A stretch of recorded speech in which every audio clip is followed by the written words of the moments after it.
Hundreds of commuters are facing fresh travel disruption in the latest strike by Southern rail workers.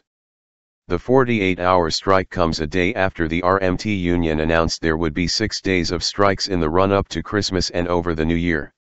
It coincides with the Lewes Bonfire Night celebrations on Saturday, when no trains will stop in the town or at neighbouring stations after midday. More action over the role of conductors is planned in the coming weeks. The current stoppage, which began at midnight, had been due to start on Thursday but was postponed following a request from the British Legion as it clashed with London Poppy Day, where uniformed personnel collected money at tube and railway stations. A bitter row over the introduction of driver-only operated, trains has led to months of delays and cancellations for passengers, with Southern saying the union had caused misery and hardship to people's work and family lives. The RMT has said it was left with no choice but to fight to retain a safety-critical conductor, in addition to the driver, on all services. RMT members have mounted picket lines at stations including Brighton and London Victoria. Southern said there would be a restricted service over the 2 days, with some routes having no trains at all. "We're sorry to our passengers that we won't be able to provide a full service because of the RMT's pointless and wholly unjustified strike action," the firm's passenger services director, Angie Dahl, said.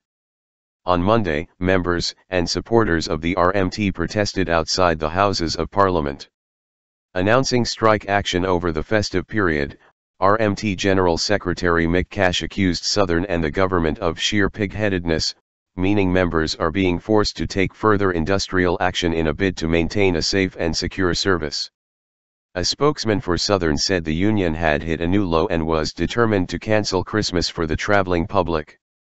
2 bus companies have stepped in to provide extra services to Lewes on Saturday.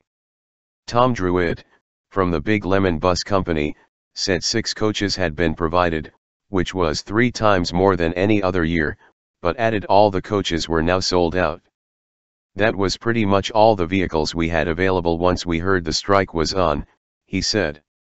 A spokeswoman for Brighton and Hove Buses, which has provided 9 extra buses to provide additional services between Brighton and Lewes, said, "There are more services going towards Lewes because we want to make sure any residents get home with no issue." Mick Sims, from Lewes Bonfire Society, said members were aghast when they heard about the rail strike. "We were expecting 35,000 people to come into Lewes by train, being as it's a Saturday," he said. "It's a treble whammy. There are no trains, we are relying on the bus companies, and they are not even being allowed into the town." Lewes District Council has said road closures will be in place around the town and the A26 will also be closed through the Quilfale Tunnel as part of enhanced security measures.